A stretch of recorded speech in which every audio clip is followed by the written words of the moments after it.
Estas son las noticias de France 24. Más de 18 millones de personas en el mundo han sido contagiadas con COVID-19. Brasil, con más de 2.7 millones de contagios, y Colombia, que registró 11.470 casos nuevos en solo 24 horas, son los focos más activos de la pandemia, junto con Perú, Chile y México.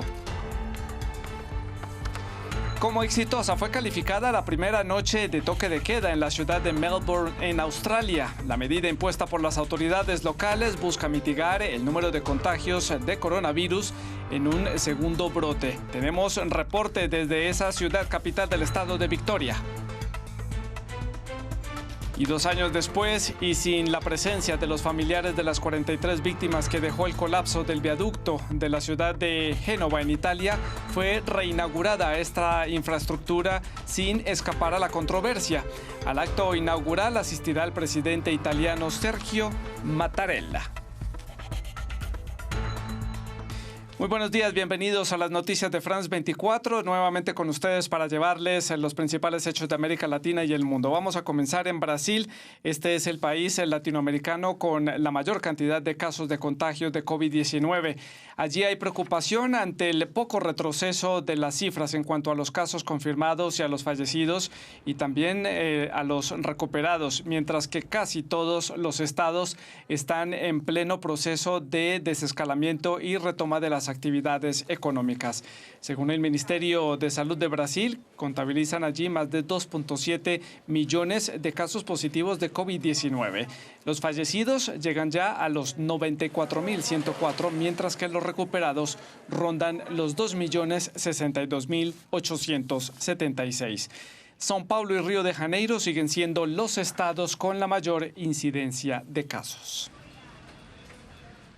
Y no muy lejos de allí, Colombia nuevamente rompió su récord de contagios diarios. El país suramericano registró 11.470 nuevos casos en solo 24 horas, un periodo de tiempo en el que también fueron contabilizados 320 fallecidos. Colombia ya entró en la lista de los 10 países con la mayor cantidad de contagios en el mundo y es en este momento uno de los focos más activos de la pandemia en la región de América Latina. Mar Romero, de la redacción de France 24, hace un repaso por la trayectoria de este país para enfrentar la pandemia. Las calles de Bogotá estaban vacías cuando la cuarentena empezó el 24 de marzo, hace más de 4 meses. Ahora el paisaje es otro. Hace semanas que el tránsito volvió a la capital colombiana, donde el confinamiento a veces parece más una sugerencia que una obligación. Hay personas que no cumplen las normas, salen inclusive sin tapabocas o lo usan mal, entonces estamos en una etapa complicada y hay mucho contagio. Efectivamente, la pandemia de COVID-19 ha tomado un ritmo vertiginoso en Colombia. Está entre los 5 países del mundo con más contagios diarios y es uno de los nuevos epicentros de la crisis sanitaria en América Latina.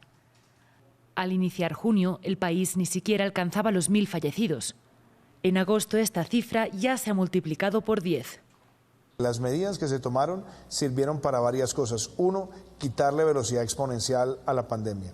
2, fortalecer las capacidades del sector de la salud, donde hemos ampliado en cerca de un 60% las unidades de cuidado intensivo.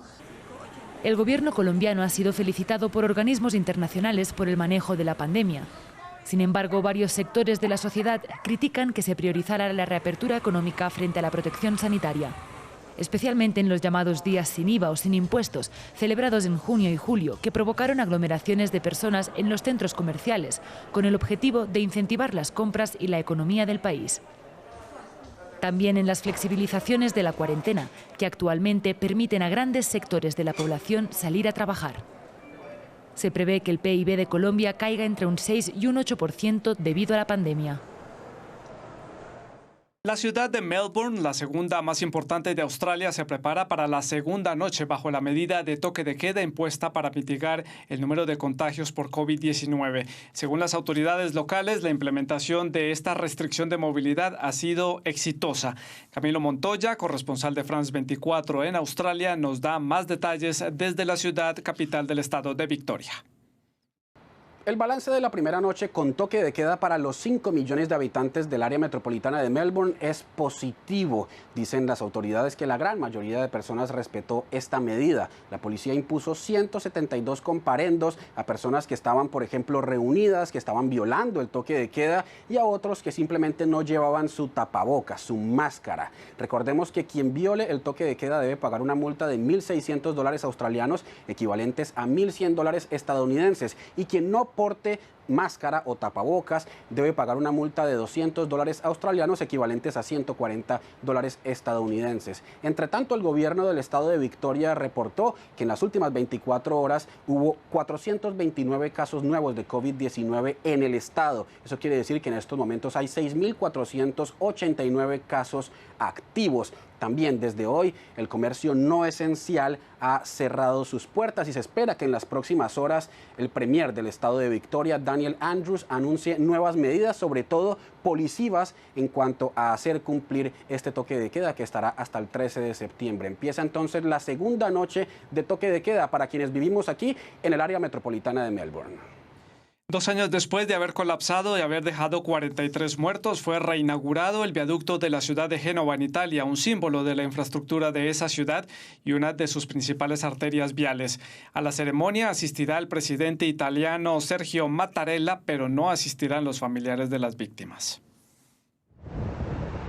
Ni una inundación el año pasado ni el brote de coronavirus que puso de rodillas a la economía italiana han detenido el proyecto. Casi 2 años después del colapso de un viaducto que dejó 43 víctimas mortales, el nuevo puente de Génova está listo para su inauguración. Llamado Ponte San Giorgio, sustituirá al antiguo puente que se derrumbó el 14 de agosto de 2018, arrojando al suelo coches y camiones. Desde enero de 2019, cientos de trabajadores de un nuevo consorcio han estado trabajando día y noche para erigir la nueva estructura. Incluso antes de que Roma impusiera un cierre nacional, recibieron elementos de protección personal.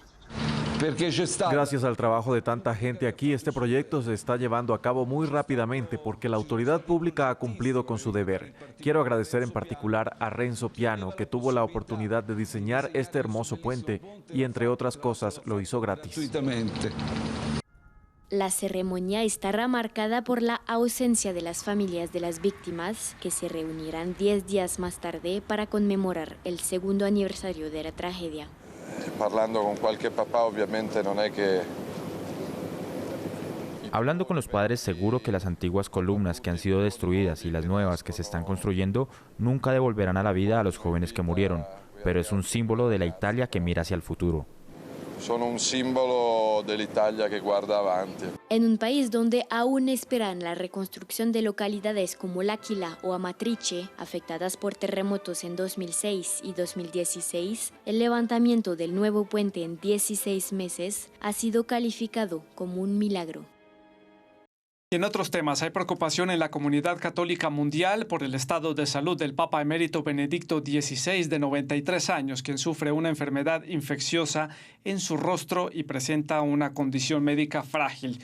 Así lo dio a conocer un diario regional alemán que citó a Peter Seewald, el biógrafo de Joseph Ratzinger, quien padece erisipela en la cara, una enfermedad que genera hinchazón, enrojecimiento, dolor y picor. Según Seewald, la capacidad intelectual y la memoria de Joseph Ratzinger no ha sido afectada, pero su voz sí está muy débil. Y a los 83 años falleció el político británico y también Premio Nobel de Paz de 1998, John Hume. Así lo dio a conocer el Partido Socialdemócrata y Laborista de Irlanda del Norte. Hume falleció en su residencia en la localidad de Londonderry, alejado de la vida pública, debido a que padecía demencia senil, la cual le fue diagnosticada varios años atrás.